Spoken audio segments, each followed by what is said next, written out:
19. What's your cue over there? 20. 7, 8. 2. 23. 9. 24. 10.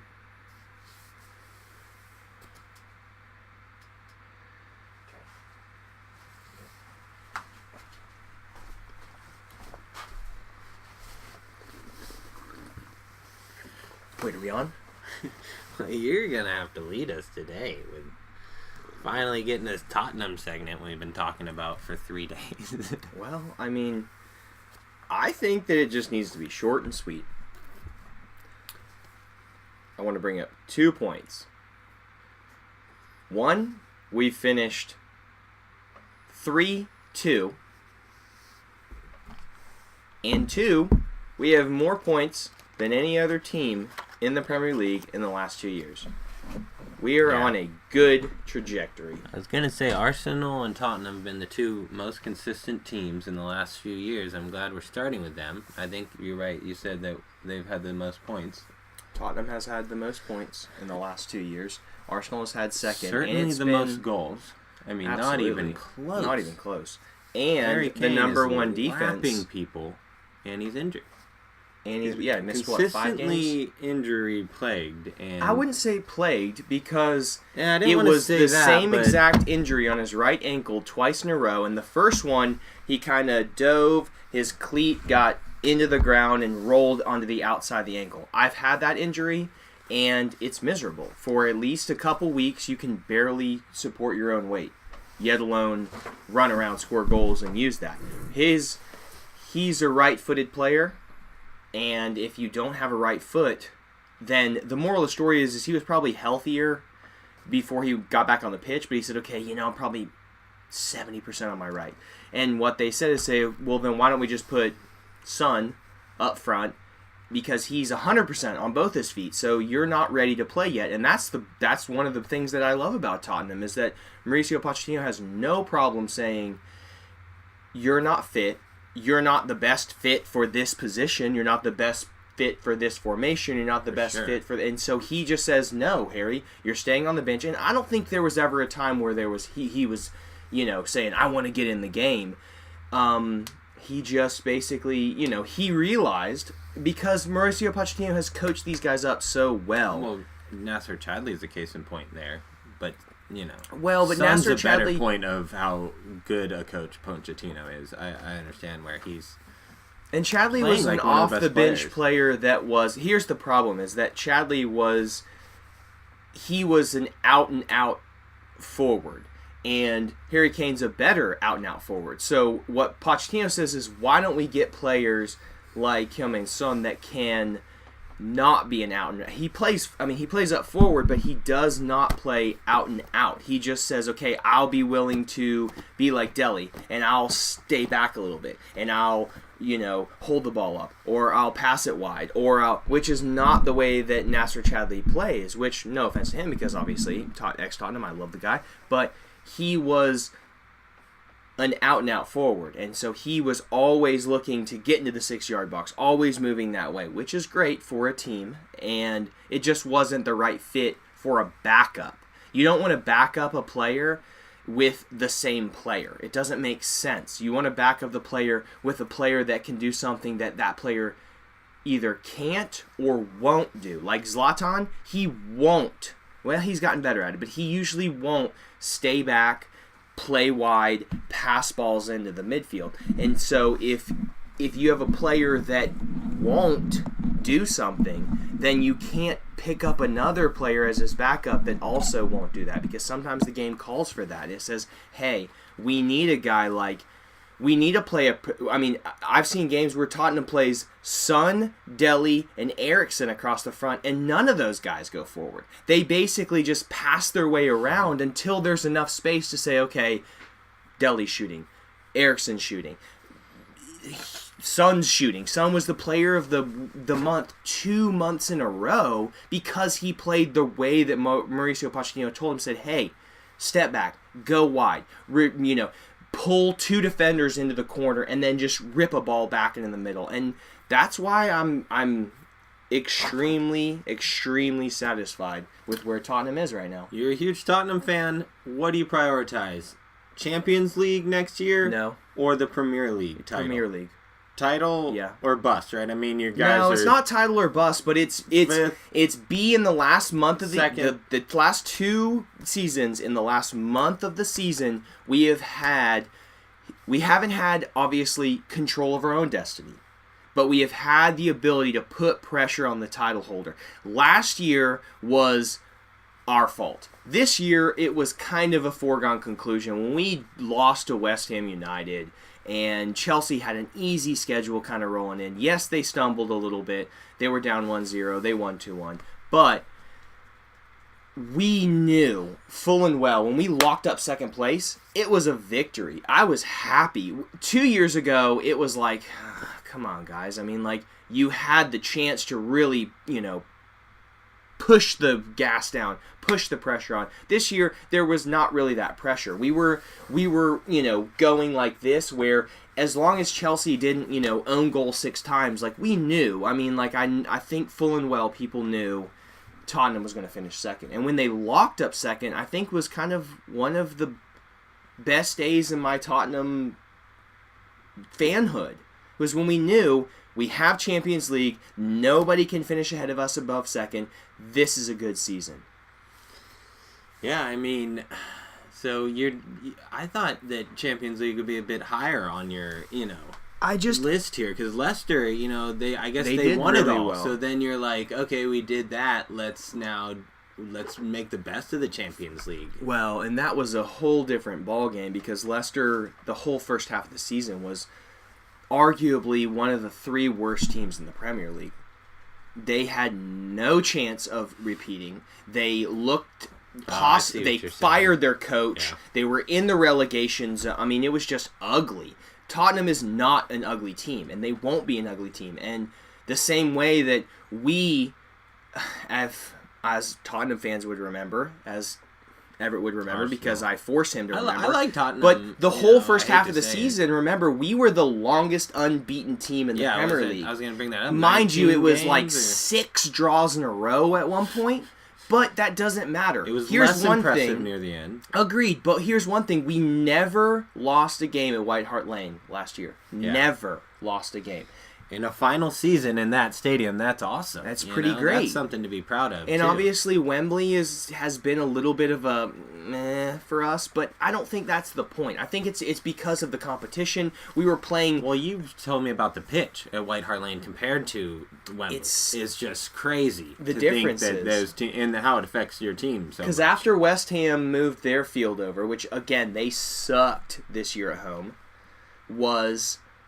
it's a difference in the pitch dimensions, and it's, I think, 5 meters shorter on the wide, and I think it's almost about the same on the depth, and that's huge. I mean, that's huge, because if you're thinking, I mean, it goes from you right here, hugging the line, and Christian Eriksen trying to hold up the ball, versus on Wembley where there's 5 more yards out there, where you're thinking, what's he doing? Right? He needs to be 5 yards further out to be hugging that same line, which makes the cross in 5 yards further in, and so it just changes it, because it goes to practice, right? We practice. Christian Eriksen can take a ball off the end line where he's, kind of holding up the corner flag, and he turns and he hits it. He knows that ball's going X far. At Wembley, it goes short. It goes to the edge of the 6-yard box rather to the point of the attack. So it's just going to be, here's the good thing about that. Christian Eriksen is a practicer. Dele Alli is a practicer. Harry Kane is a practicer. Those guys are going to be on Wembley, and they're going to be, exactly. So if here's the old White Hart Lane pitch line, the new one is out here. And so when Christian Eriksen crosses something, he's thinking, okay, I'm going to hit it, 26 yards right here. Whereas when he sees the end line, your body just goes into this mechanical reaction. It's the same way in golf. We play golf is if I told you have a 25-foot putt, you could close your eyes and probably lag it up there pretty close, because you know how far 25 yards is. And 25 feet. If the same metrics, if I said you're here and here was where you just last putted that 25-foot putt, and then the hole was then 8 feet further, you'd look like an idiot because you'd put it up there 25 feet and you'd be 8 feet short. And that's kind of where the Wembley... That's what everybody was talking about this year, how bad Tottenham is at Wembley. It's just really that they're practicing on a field and then they're playing on a different field. And it's not that big of a deal. Yeah, Kyle Walker's out. Walker's out? Yeah. And back to our other episode, which linked to below or above or wherever it puts it, I think Kyle Walker and Alexis Sanchez might be playing on the same team next year at Bayern Munich. But Kyle Walker's out. Good news is Kieran Trippier has become a spectacular... I'm hearing that they're going to replace him. If he moves, they said Sidibe. No. They're looking at Sidibe. But he would never come into the first team the same way that Moussa Sissoko last year... This last year didn't start. He had to kind of feel his way in. Pochettino would sub him in at the 68th. He'd sub him in to say, look, this is the way Tottenham plays. This is the way I want you to play in that formation. Kieran Trippier will show him the way. While he might be, doesn't matter. Doesn't matter who they pick up. Kieran Trippier will, the first game of the year, if Kyle Walker leaves, Trippier will start. Guaranteed. Doesn't matter who they pick up. Okay. Doesn't matter. You know what I like about Tottenham is that they will actually develop player from the youth ranks and then use them. So I'm not saying other teams don't have youth ranks and, a system, but Tottenham seems like the only ones you can graduate out of. Absolutely. And actually get in the starting 11. And it gives you that hope. Harry Winks, Harry Kane. I mean, they're not all named Harry, but I'm starting to think it's a conspiracy or something. They come out of the youth ranks thinking, hey, if I work hard enough, guys in front of me have started for the first team. George Kevin Nkudu? It's another one, but yeah. Well, but the same point is that teams develop a player and then they know they might start for the first team. I look at a guy like, way off topic, way off teams, Gerard Deulofeu. Everton, Barcelona developed. Barcelona has multiple times indicated that they want to buy him back, which means they did one thing right and one thing wrong. One thing right, they developed a great player. One thing wrong, they gave him up too early and they gave him away for basically free. He's playing at Everton. And now they're saying, well, we want him back. And I don't think he's going to go back because, again, Barcelona has... What's the price for Ali? If he, 200 million. If he leaves. He's the most expensive player on the earth. And how many years would 200 million be? That would be his transfer fee. Yeah, but not this season. This season, if you wanted to pry him away, he would be the most expensive player in the world because it's a lot of select soccer balls. Name one player under the age of 24, and there's only one player that I can think of that maybe is in that relevance. See, 24, 25. Neymar. No. Okay. That would be worth that kind of money. I mean, they're saying Neymar is worth that type of money. I'm hearing. I mean, he might transfer. He's in that category. The only one that plays like him. Just brilliant. No, but they don't play the same position. I'm just saying. Okay. I was thinking Romelu Lukaku. Again, I mean, Lukaku and Ali. They're not the same player, not even way. But I'm just saying from an age-wise and from how much they can make a team change. I think that Lukaku is one of those players. Antoine Griezmann is one of those players. Pierre-Emerick Aubameyang is one of those players. Dele Alli is arguably one of those players, kind of like a Sanchez. Kylian Mbappe is not in that. He's not in that. He's not in that level yet, but he very well could. You could see him break through. Like Mane broke through. Everybody needs 2 seasons to be that guy. You can't have one good season because not everybody, but a lot of people have had one good season. Can we go to just some etc. stuff here with Huddersfield Town, Brighton and Hove Albion, and Newcastle? Or yeah, no? We can. I mean, we can. I mean, I can talk about Tottenham forever, but I like it. I say we can go long today. You're talking about promotion stuff. Yeah.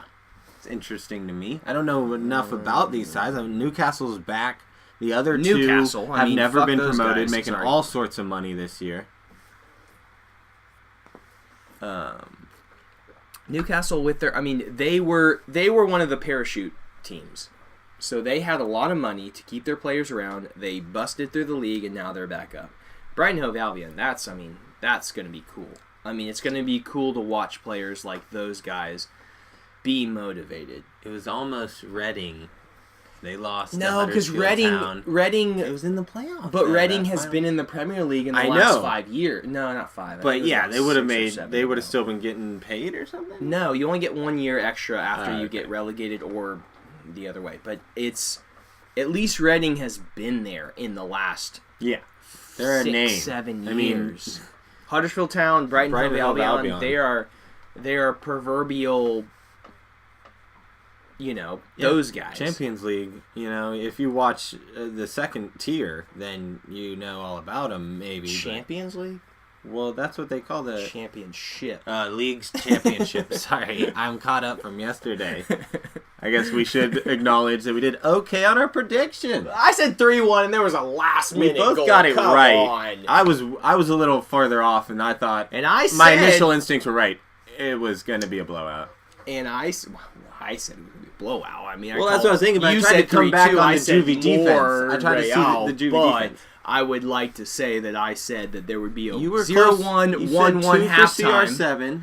He got one. I think you were close on everything. He got one. But the moral story, I said it's going to be 0-1, 1-1 at half. It was. I said 3-1 Real. It was 4-1. I called that Pjanic, but he missed that goal early. Whatever.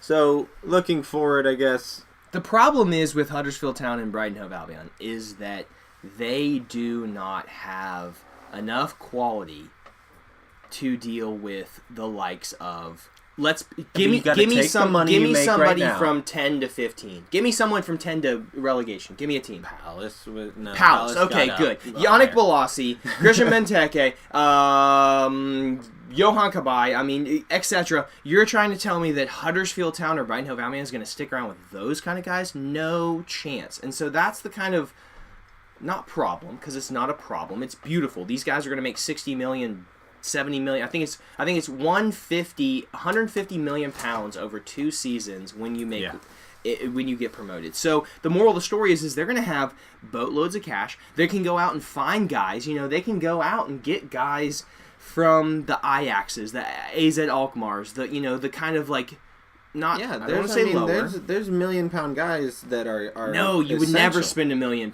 on. You would never Huddersfield. You would never take your 160 million and go blow it on Anton Griezmann. No, I'm not. I didn't say a lot of money. I just said like a small transfer for someone like Ben Gibson or somebody just not a big. I'm not saying spend it all on Anton Griezmann. No way. No. That would never happen. No. But you buy a few littler guys. You have to. You're in a whole different league now, like you said. Moussa Dembele from Celtic. That's a guy that Newcastle could hang. Well, but that's because they don't have to drop all their guys. But like you said, if we compare it to the bottom, like that, it's not good. It's not good. The moral story is that Crystal Palace 1 should be finishing higher than they are. Even guys like Hull and yada yada yada, those kind of guys should still be finishing higher than they are, and they have incredible talent. The top 7 is the 7 wonders of the Premier League. The top teams we would expect. That but it goes from 5 and 2. There's a 5 and 2 for sure. So Watford, definitely relegation city next year. No, I don't think so though. Okay, but I put Newcastle above them. I would too. And then Burnley I put above. Down. I think Burnley's going down. Because I think Andre Gray. Talent. I think Andre Gray's going to be bought. They got heart. I think Andre Gray's as long as they got Tom, the wall of Tom. That doesn't matter. That's only how good was Gianluigi Buffon? He was great. How many shots can you stop? It doesn't matter. NHL, Pecorino, how many shots can you stop? How many times can somebody bang goals? Then it starts getting tough. Swans are good. Palace is good. Stokes good. Leicester's good. So I think Swans would go. I think Swans would go down. Possibly Burnley. I hate to say that, and then one of the other two will be in the relegation, and they'll probably both be in the relegation zone. Yeah. And Crystal Palace will be moving up, and Newcastle will be moving up. So let's review your Tottenham and say, are they? You predict them number 1 next season? I do. Who challenges them for the title? Again.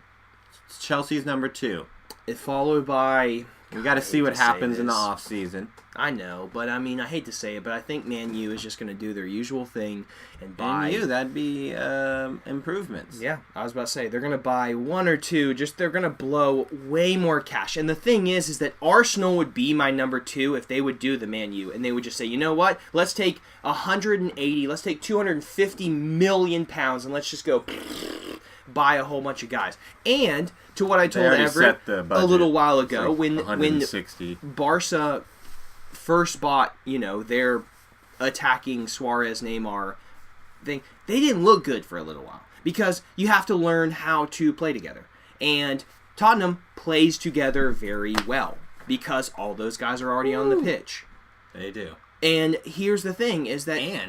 I like to say they have bad defense, but they have the don't. Best defense in the Premier League. Two seasons in a row. They're the number 1. And to Everett's point, they're also usually the highest scoring goal guy. How do you beat that? Score the most goals and allow the least. I think that's what they're all trying to do. First time ever. 3 players scored 20 or more goals. That was impressive, too. Crazy. The stats speak for themselves. And the moral of the story is that... It has to be culminating. Has to be leading up. It does, and that's why, I said... Imagine if they still had Gary Bale and he wasn't sitting on the bench at Real Madrid, just riding pine. Yeah, he's going to move. They say Man U. Again, that's why I said Man U is the... Okay, so we'll say Bale goes to Man U, you got him in 3rd. Arsenal get him in the Champions League or no? Yeah. Okay, Arsenal 4th. Thank you for the love. So that puts Everton perennial 7th. How does that feel? It feels bad, seeing as that Romelu Lukaku... is one of the best strikers. He could be. Absolutely one of the best if he were playing, strikers. let's not kid ourselves. If he were playing for Tottenham, he could have 40 goals. 40? I mean, come on. You're saying that he could have more goals than Harry Kane in the same position? Well, no. I'm saying if Harry Kane played all season, Harry Kane would have more. Okay. But I'm just saying, putting more guys like that can't hurt. No, you couldn't. If Everton, if Lukaku could just get on sides enough. Oh my god! But he's not an offsides player. He's not. But on Tottenham, I don't know if he's fast enough. That team, they fly. Right. They do. Son and Kane. I mean, Kane is a fleet-footed big guy. Yeah. And that's the reason they can run as fast as they do. I like it. I think they slow down without Walker, though. You got a serious thing coming. But Kieran Trippier is very good. He's not Kyle Walker. Yeah, but like you said, he can't. He's not as big. But that just means that all you do is play even wider. Instead of running into the channels, you just pull it a little bit wide and just... How's Champions League set? So who's in Europa? You're going to say Everton perennial 7th? Or are you going to give... Yeah, I mean, you got to say Liverpool's I was about to say, 5th. I mean, they're hot. Jurgen Klopp is doing well there. And then City. I mean, City will got be them right dropping there. A few spots. 4 or 5. 4 or 5, so... I think the City, Liverpool, Arsenal... will be that 4, 5, 6 area. I think Man U will get up to 3rd. I think Chelsea. Arsenal has to focus on the league. You take and look and see who's on Champions League and who might let some games slip. Chelsea has no problem playing both competitions. City needs to do something in Champions League. I'm feeling like Man U is going to try and do both. We'll see how that works out. Liverpool... I think Klopp's main idea is Champions League, because I still think he's league-focused. He wants to beat his German counterparts. But he can't. I don't think he's going to give them the old... he can't beat the German counterparts. Josie and give up on the league like Mourinho always does. Yeah, but that would not always, because this is just... But, I mean, I think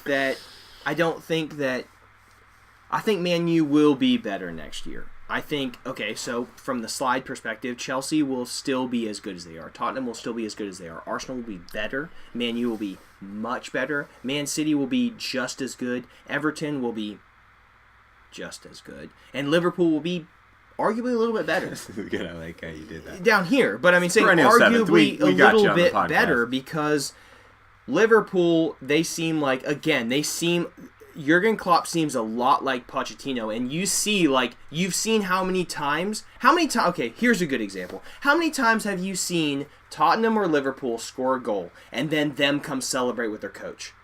Quite a bit. They're like hugging Klopp. They're like high-fiving Pochettino and sliding in front of him. How many times does Arsenal? How many times does Kieran Gibbs score a header and run over to Arsene Wenger and like kiss him on the mouth? Never. It's Giroud, and they bust open a thing of caviar and have a cuppa. They don't not even on the field. They do it later. But the moral of the story is that this girl was exquisitamente. They don't like, oh, my coach. Like, my coach is the reason why I'm here. And we extended it. I know, which is why I told you. Sanchez gone, Ozil back. And I think that's pretty much official. So here's a look forward. We're going to do, I think we're going to skip any other international stuff because we had Champions League this week. We're going to look at some American footy on the next episode. Hey! MLS. I'm going to go ahead of the nation and put my hand up to God and say, I know a lot about footy. I'm not an MLS guy. The name's American footy, but we don't watch much MLS. No. And you're lucky that we started because we're going to be highly Atlanta United focused. Yeah. Which I think is not bad because they're gaining a huge presence here. If you probably don't know. I mean, you're probably going to join our show for international stuff. Because we love the Premier League and Bundesliga and La Liga and Ligue 1 and Serie A and, UEFA. But MLS is going to be a focus. The Euros. This just in. I do. We'll get to that one day. But MLS, so right now we'll talk to you about the state of the MLS nation. Atlanta United... wish that they were doing better. They're middling. I mean, no, not even. They're probably near the bottom of the pack now. But that's neither here nor there. This is their first year. So, anything else to say about Tottenham? Just the quick sponsors. Atlanta Braves, Ricky Sports Bar, Select Footies. Let me put on my hat. Ooh, no, Wilson's got it. There we go. There it is. All right. Oh, wait. And, whoops. Oh, no. Like and subscribe or check out the next video right here maybe. Alright, we out. We'll catch you again. We all cheer. Mañana. Jack, we all cheer. Hasta mañana. Please feel free to translate. And comment and whatever else you guys do on the internet.